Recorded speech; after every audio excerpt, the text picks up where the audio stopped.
Livro do Êxodo, capítulo 38.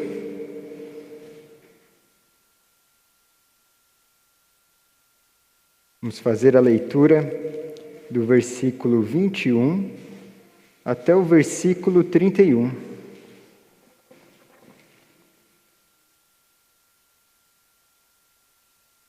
Assim diz a santa e perfeita palavra de Deus. Esta é a numeração das coisas para o tabernáculo, a saber, o tabernáculo do testemunho, segundo por ordem de Moisés, foram contadas para o serviço dos levitas, por intermédio de Itamar, filho do sacerdote Arão. Fez Bezalel, filho de Ur, da tribo de Judá, tudo quanto o Senhor ordenara a Moisés. E com ele, a Oliabe, filho de Aizamaque, da tribo de Dan, mestre de obra, desenhista e bordador em estofa azul, púrpura, carmesim e linho fino. Todo o ouro empregado na obra, em toda a obra do santuário, a saber, o ouro da oferta, foram 29 talentos e 730 ciclos, segundo o ciclo do santuário. A prata dos arrolados da congregação foram 100 talentos e 1.775 ciclos, segundo o ciclo do santuário. Um beca por cabeça, isto é, meio ciclo, segundo o ciclo do santuário, de qualquer dos arrolados de 20 anos para cima, que foram 603.550. Empregaram-se 100 talentos de prata para fundir as bases do santuário e as bases do véu. Para 100 bases, 100 talentos, 1 talento para cada base. Dos 1.775 ciclos, fez os colchetes das colunas e cobriu as suas cabeças e lhes fez as vergas. O bronze da oferta foram 70 talentos e 2.400 ciclos. Dele fez as bases da porta da tenda da congregação, e o altar de bronze, e a sua grelha de bronze, e todos os utensílios do altar, e as bases do átrio ao redor, e as bases da porta do átrio, e todas as estacas do tabernáculo, e todas as estacas do átrio ao redor. Até aqui a leitura da palavra do Senhor. Oremos uma vez mais. Pai amado, nós te louvamos por tua palavra. Te agradecemos, Senhor, pela oportunidade de estarmos aqui diante de ti para te cultuar como igreja, como corpo de Cristo, Senhor. Queremos, Pai, neste momento nos render diante da tua palavra, aprender mais e crescer mais e conhecer mais do Senhor. Pedimos, Senhor, que por tua graça, o teu Santo Espírito nos ilumine, prepare a nossa mente, o nosso coração, para recebermos a Tua palavra e que estejamos prontos, Senhor, a praticá-la, a sermos obedientes e a glorificar o Senhor através daquilo que aprenderemos nesta noite, Pai. Que tudo seja para a Tua glória, Senhor, porque Tu és digno e este é o nosso objetivo, glorificar o Senhor, nosso Deus, Pai. Em nome de Jesus nós oramos. Amém. Louvado seja o Senhor por Sua palavra, que é boa, perfeita, santa. Todos nós temos objetivos de vida. Você tem alguns objetivos, certamente, que deseja cumprir, alcançar ainda este ano, não tem? Talvez você tenha alguns objetivos para médio prazo, talvez alguns objetivos a longo prazo. Normalmente, no começo do ano, muitas pessoas traçam um objetivo de se tornar fitness, perder peso, outros querem ganhar peso. Normalmente, quando chega agora, por volta de julho, a maior parte já ficou pelo caminho. Mas é normal traçar objetivos. Outros têm um objetivo de comprar uma casa, trocar de carro, muitos objetivos, ter uma vida mais saudável, se alimentar melhor. E são coisas dignas, são objetivos bons e corretos. E a gente precisa alcançar. Ao longo da nossa vida, traçamos alguns objetivos, alguns nós alcançamos.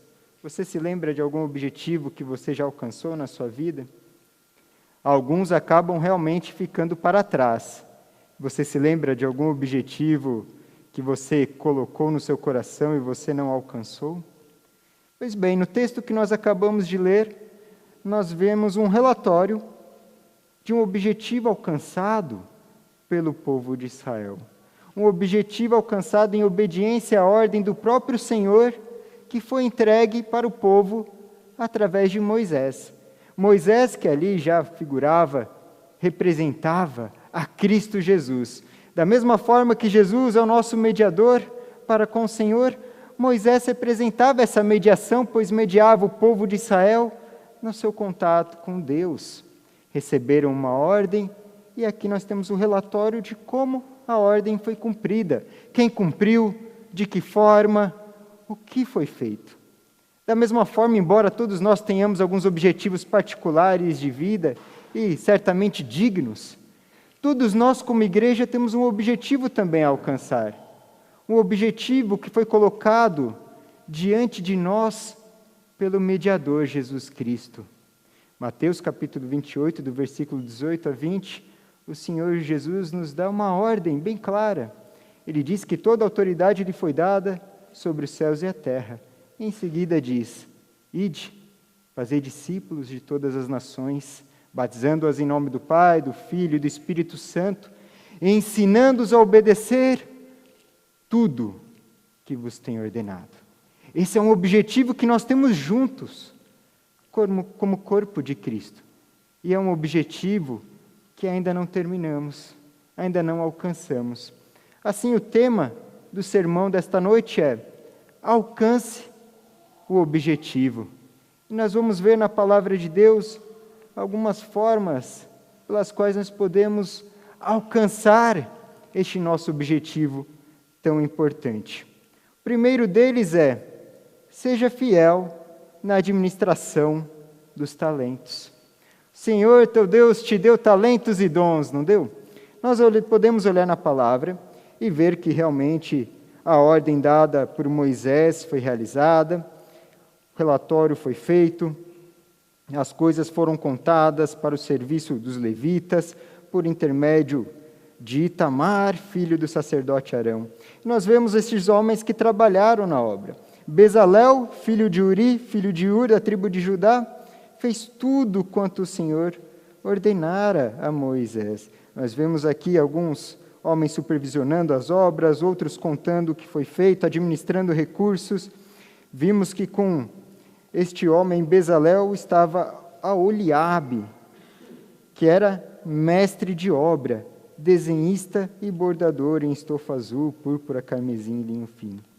É uma obra que foi realizada não por um homem sozinho, mas vários homens trabalhando, cada um dentro daquilo que lhes competia, cada um fazendo a sua parte, de acordo com os talentos que lhes havia sido dado. Em Êxodo 31, versículos 2 e 3, nós vemos como esse homem, Bezalel, foi chamado pelo Senhor.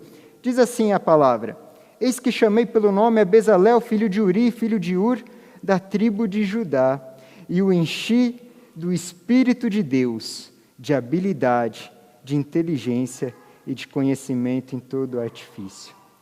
O Senhor Deus havia dado um objetivo, e Ele capacitou aqueles homens para que cumprissem o objetivo. Encheu do Espírito Santo. É o Espírito Santo que nos capacita a realizar a obra que nós temos por realizar. É o Espírito Santo que nos capacita a alcançar o objetivo que o próprio Senhor nos deu. Também foi Ele quem nos deu habilidades, inteligência, conhecimento. Olha para esta igreja. Olhe para este edifício.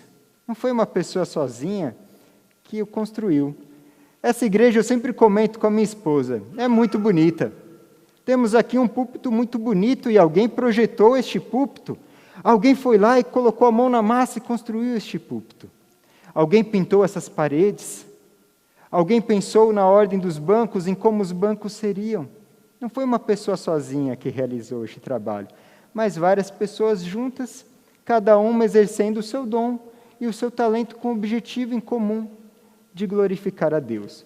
Para este culto acontecer é a mesma coisa. Várias pessoas trabalhando também. Alguns pregam, outros fazem a liturgia, alguém pensou na liturgia, alguém tocou o instrumento para que nós cantássemos. Alguém cuidou da câmera para que o culto fosse gravado. Tem uma pessoa muito importante cuidando do som. Como é importante a pessoa que cuida do som, não é, irmãos? Porque sem o som, as pessoas não escutam, não ouvem a palavra de Deus. E eu já trabalhei no som, e eu sei que muitas vezes quem trabalha no som é até esquecido. Mas que trabalho importante. Alguém limpou a igreja, chegamos, a igreja está limpinha. Muita gente nem sabe quem foi que fez isso. Mas alguém fez, usou seus talentos, fez o melhor, trabalhou de forma honesta. Nós precisamos, irmãos, ser fiéis na administração dos dons que o Senhor nos deu, dos talentos que o Senhor nos deu. Precisamos fazer o nosso melhor com transparência e com honestidade, como o presbítero estava falando agora há pouco, isso não só no trabalho aqui na igreja, mas no nosso dia a dia, porque assim vamos alcançando o nosso objetivo de glorificar a Deus.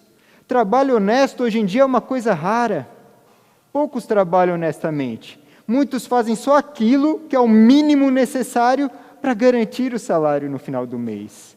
De tal forma que quando alguns fazem um trabalho de forma honesta, chega a viralizar nas redes sociais. Um tempo atrás eu vi uma oficina que consertava iPhones, viralizando, porque um rapaz havia levado o seu iPhone para ser consertado em diferentes lugares e os preços cobrados eram exorbitantes. Ele chegou então em um determinado local, que o funcionário explicou rapidamente para ele, olha, o problema que é bem simples, e consertou aquele iPhone quase de graça.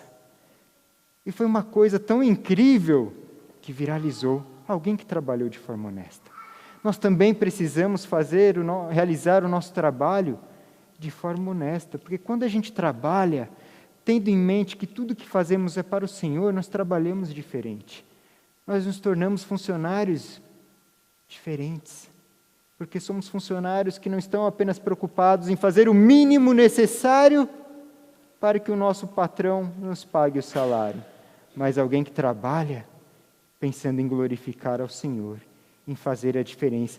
Trabalha com uma postura diferente, andando com santidade no trabalho. É um aluno também que na escola, na faculdade vai ser diferente, vai dar o melhor, não com medo de levar bronca dos pais, que dá o melhor, não apenas pensando em ter a nota mínima necessária para passar de ano ou de semestre, mas que faz o melhor buscando honrar a Deus, glorificar a Deus, que não falta, a não ser que tenha um motivo muito claro para isso. E esse tipo de atitude chama a atenção das pessoas ao redor. Nós temos um objetivo de fazer discípulos e dessa forma espalhar a glória de Deus sobre a terra. Para isso, precisamos ser dispenseiros fiéis dos dons que o Senhor nos deu. A primeira carta de Pedro, capítulo 4, versículo 10, diz o seguinte: servi uns aos outros, cada um conforme o dom que recebeu, como bons despenseiros da multiforme graça de Deus. Tenha certeza, meu irmão, tenha certeza, minha irmã, você crê em Cristo, você recebeu um dom, que é um dom, uma habilidade que o Senhor te deu para a glória dEle. O Senhor te deu isso. Nós somos um corpo, 1 Coríntios capítulo 12 fala como é necessário que cada um exerça os seus dons e talentos para que o corpo funcione bem. E assim juntos nós glorifiquemos aquele que nos deu o dom. Você tem um dom. Como você tem usado o dom que o Senhor te deu? Você tem sido um bom dispenseiro, ou seja, você tem sido um bom administrador dos talentos que o Senhor te deu? Você faz o melhor no exercício deste dom? Muitas vezes, visitando igrejas, eu escuto uma frase que é um tanto quanto triste. Escuto muita gente dizendo o seguinte, presbíteros, pastores: há muito trabalho a ser realizado na igreja, muita coisa para fazer, mas pouca gente para trabalhar. Isso é um sinal de que há pessoas com seus dons e talentos que não estão fazendo aquilo que deveriam fazer. Isso é tão sério, irmãos. Lembra das parábolas dos talentos contada por Cristo? Os talentos que o Senhor nos deu devem ser usados para a glória do Senhor, para que nós alcancemos o objetivo. Foi o que aconteceu com o povo que realizou este trabalho, esta obra maravilhosa em Israel, no texto que nós acabamos de ler. Mas, se precisamos ser fiéis na administração dos talentos, dos dons que o Senhor nos deu, também tem um segundo ponto necessário para alcançarmos o nosso objetivo. Precisamos ser fiéis na administração dos bens que o Senhor nos deu. Seja fiel na forma como você administra os seus bens. Nós vimos como os utensílios foram feitos. Versículo 24. Todo o ouro empregado na obra, em toda a obra do santuário, a saber, o ouro da oferta, foram 29 talentos e 730 ciclos, segundo o ciclo do santuário. A prata dos arrolados da congregação, versículo 25, foram 100 talentos e 1.775 ciclos, segundo o ciclo do santuário, um beca por cabeça, isto é, meio ciclo, segundo o ciclo do santuário de qualquer dos arrolados de 20 anos para cima, que foram 603.550. Você entende essas medidas? Você entende estes números? Complicado, não é? Muito difícil de entender o que é um beca, ou o que são 29 talentos e 730 ciclos. Primeira vista parece pouca coisa, não é? Pois bem, o ouro representa, na verdade, 1.000 quilos. 1 tonelada de ouro foi utilizada para a realização deste trabalho. 1 tonelada é muita coisa. A prata foram 3.421 quilos. É muita coisa. É um número tão grande que alguns chegam a questionar, alguns dizem, 1 tonelada de ouro é muita coisa. Certamente foi um erro de copistas, mas quando nós comparamos com outras obras realizadas na época, nós podemos ver que não é, de fato, um número exagerado, não. Foi um trabalho muito bem realizado, um valor realmente impressionante levantado pelo povo de Israel. E para que nós sejamos fiéis na administração dos nossos recursos, dos nossos bens, nós precisamos ser fiéis na forma como nós realizamos ofertas voluntárias. Porque este ouro que foi levantado foi todo através de ofertas voluntárias que foram convocadas em Êxodo capítulo 35 para a realização da obra. O povo se levantou e deu de boa vontade todo este valor, um valor muito alto. Nós precisamos ser fiéis na forma como nós também ofertamos ao Senhor, o nosso coração diante do Senhor. Agora eu te pergunto, onde foi que o povo de Israel conseguiu 1 tonelada de ouro? Como eles conseguiram uma quantidade tão grande de ouro?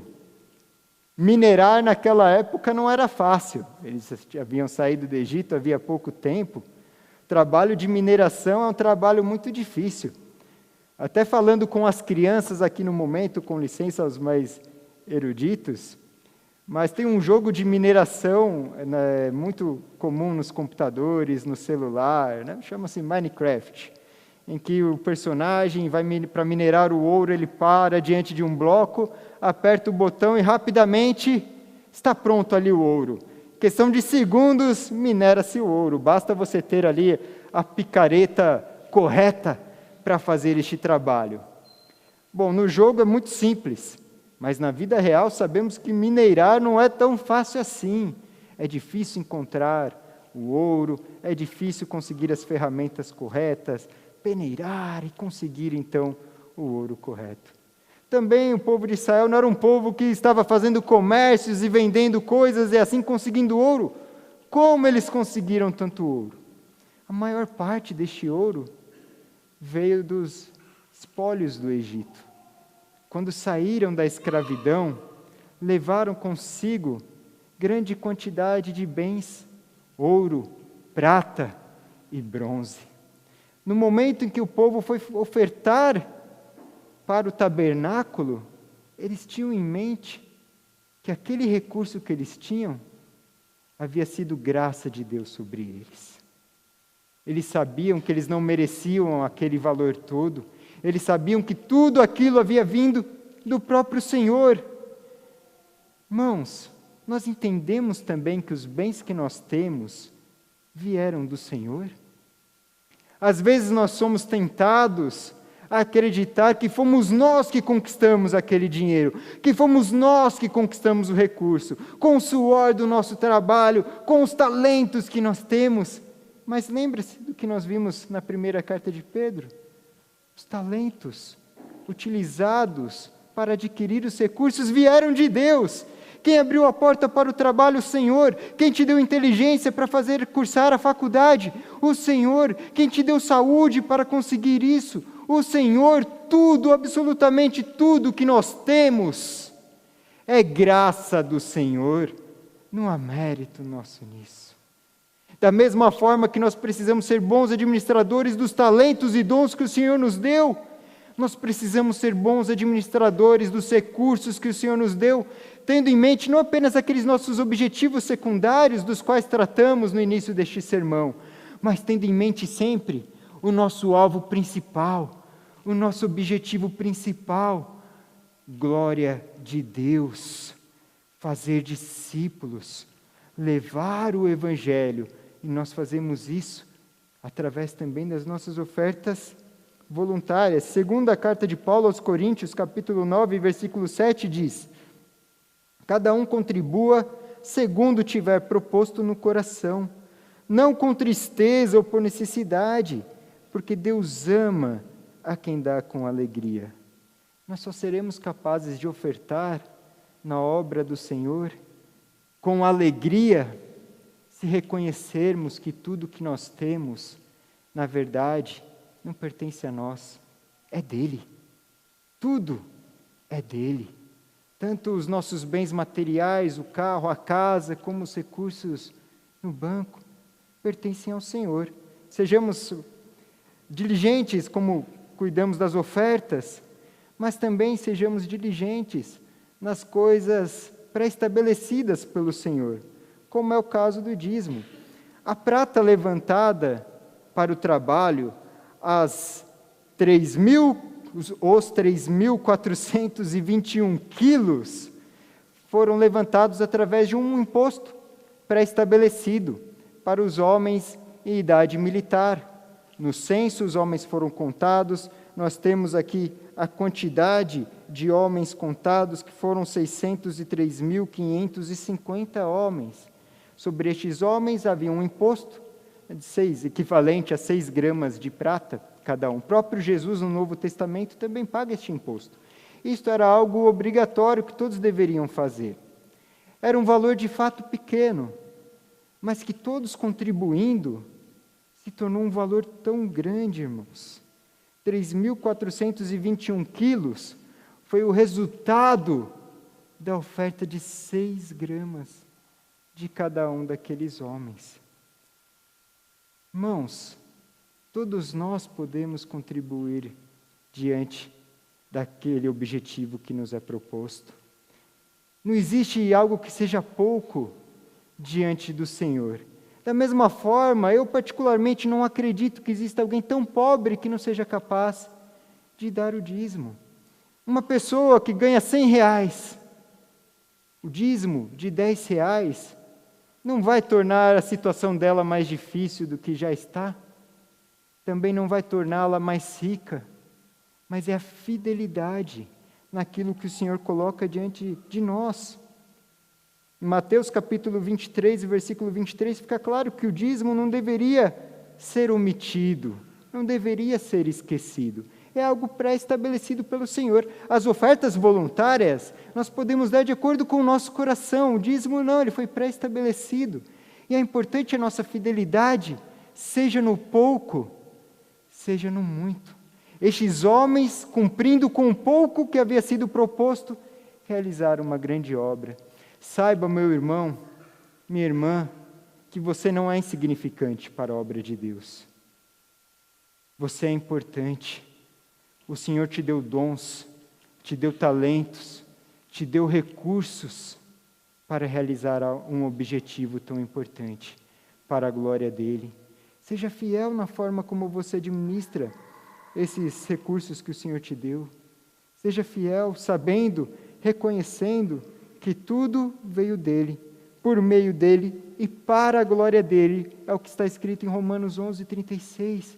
DEle, por Ele e para Ele são todas as coisas. Fazendo isso, irmãos, nós podemos chegar no terceiro e no último ponto, que é ser fiel na conclusão das tarefas. A tarefa começou.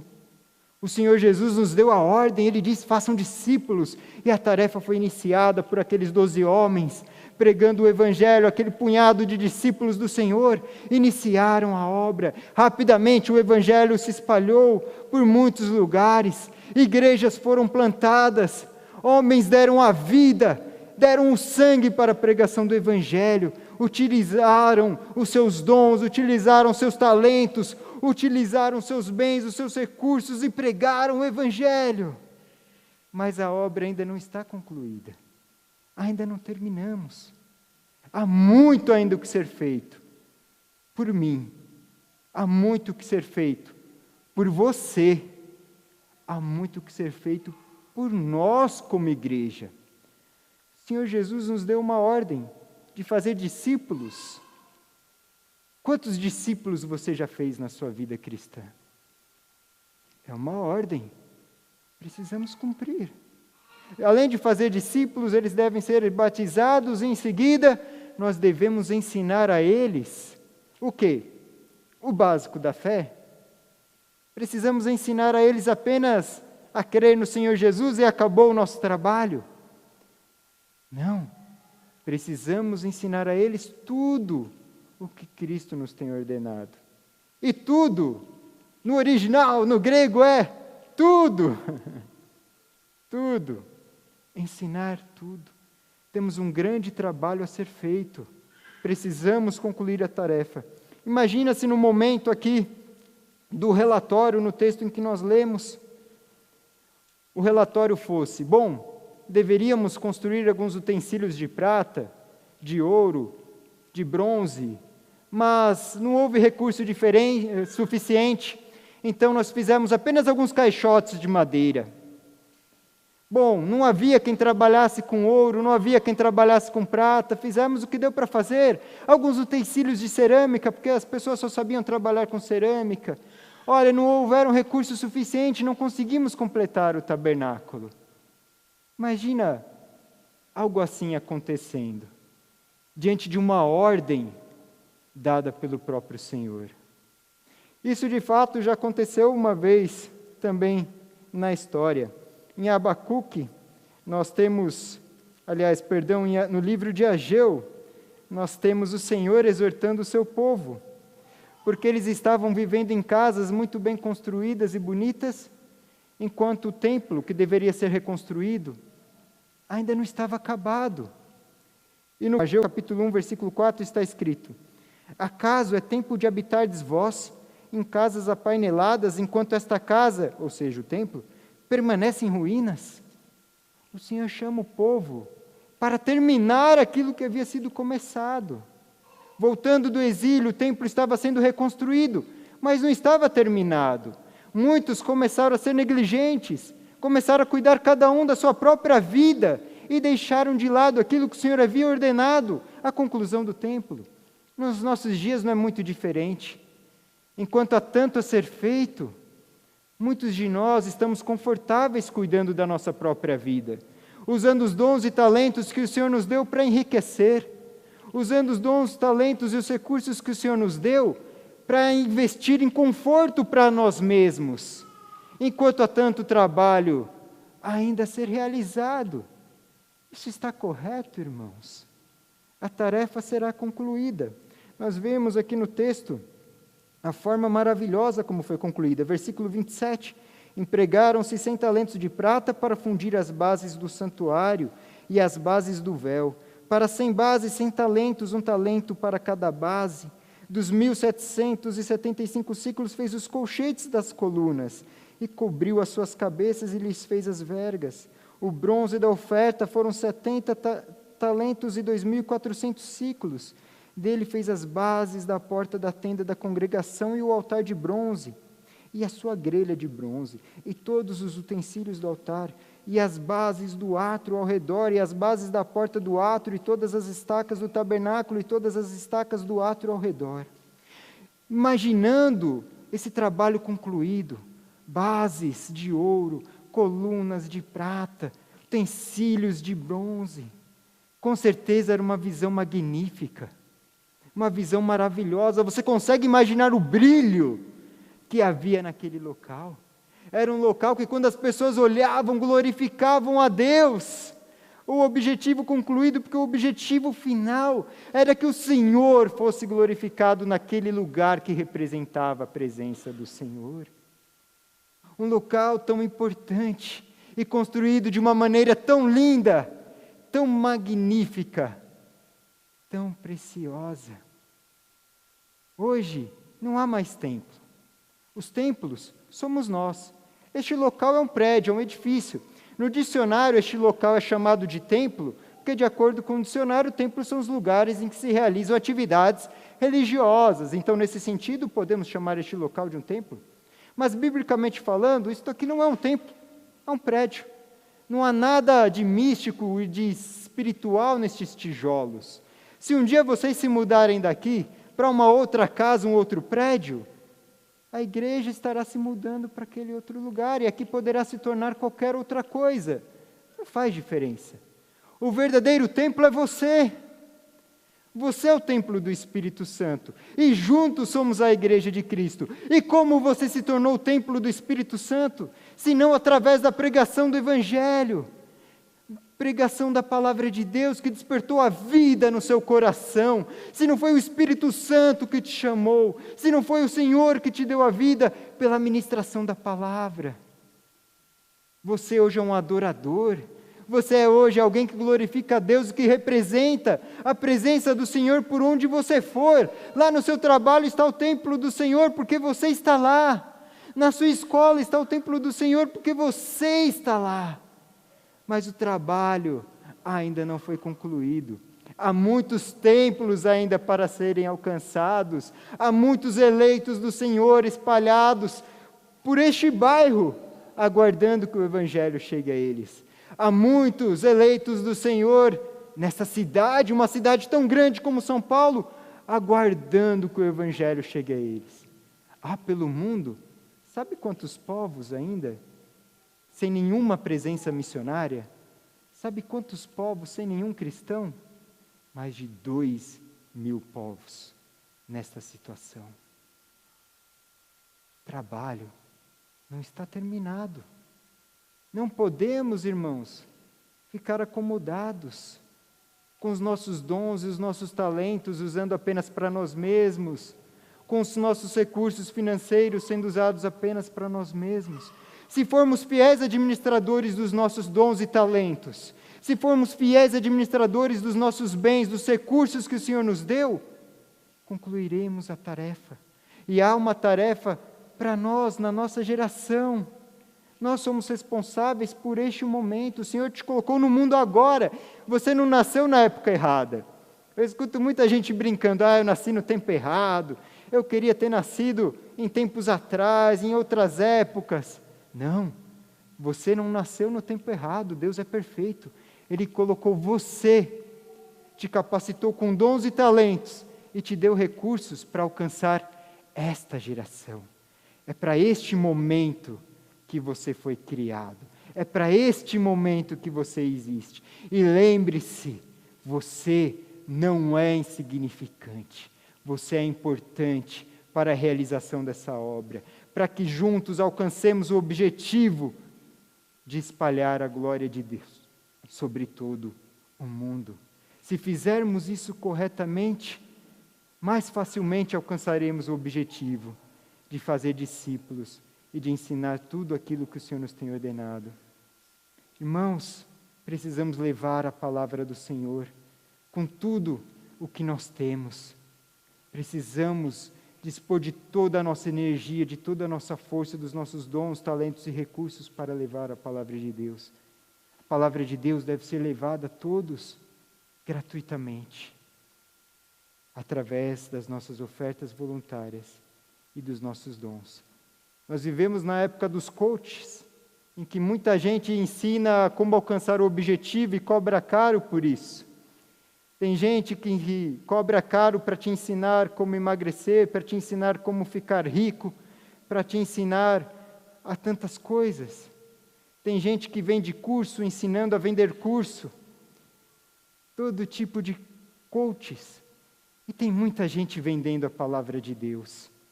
Algo que, na verdade, É nossa obrigação. É a nossa obrigação realizarmos isso. Levar a palavra de Deus, ensinar a eles todas as coisas, e geralmente há custos para isso. Mas esses custos devem ser cobridos através de ofertas voluntárias, através de dízimos, através de homens e mulheres que dispõem de seus dons e talentos. Recentemente, irmãos, eu estava discipulando um rapaz que veio da Igreja Católica. E ele muito preso, muito enraizado na Igreja Católica, seus antigos colegas de fraternidade o assediando para voltar, e ele foi conversar comigo e falou: Tiago, eu preciso aprender mais sobre os erros da Igreja Católica. Você tem algum livro para me indicar, para eu aprender mais sobre isso? Eu falei para ele: meu caro amigo, melhor do que isso. Eu vou te indicar um curso completo, gratuito, para você aprender a lidar com essas pessoas. Ele disse: é mesmo? Eu falei: sim, chama-se Erros do Romanismo. Está aqui o link, gratuito. Mandei para ele o link, uma bênção, irmãos. Houve custos para isso, mas realizado, disponibilizado, gratuitamente. Este é o caminho, irmãos. Este é o caminho. Quando nós cobramos, nós limitamos. O ideal é oferta voluntária. Quem pode, oferta mais. Quem não pode, oferta menos, mas que seja feito com alegria. O que a Bíblia nos ensina é que o Evangelho, o ensino deve ser levado a todos. É uma ordem. Nos ensina a fazer isso através dos nossos dons, dos nossos talentos, dos nossos recursos financeiros. Paulo, nos seus dias, pregou o Evangelho em muitos lugares. Muitos recursos foram utilizados para isso. Muito dinheiro foi gasto. E eu não consigo imaginar os apóstolos fazendo uma grande conferência apostólica para levantar recursos para o apóstolo Paulo. Grande conferência de Jerusalém, por 1 moeda de prata, você participa da conferência. No primeiro dia, aprenda com o apóstolo Pedro como evangelizar o judeu. No segundo dia, com o grande apóstolo Paulo, como evangelizar os gentios. No terceiro dia, Tiago te ensinará como realizar boas obras. Olhando neste livro, você consegue imaginar algo assim, meus irmãos? Enfim, a questão é, temos uma tarefa a ser realizada. Precisamos dispor dos nossos talentos, precisamos dispor dos nossos recursos e precisamos concretizá-las. Agora sim, Abacuque 2,14 diz que toda a terra se encherá do conhecimento da glória do Senhor, como as águas cobrem o mar. Aquele que nos deu o objetivo é o garantidor que nós vamos realizá-lo, que nós vamos alcançá-lo.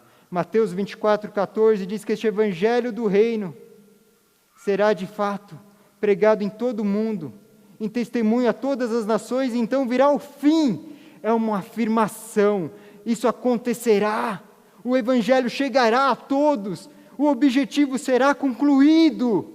Porque aquele que nos deu o objetivo é o garantidor, aquele que nos deu o objetivo é aquele que nos capacita, aquele que nos deu o objetivo é aquele que nos dá o recurso.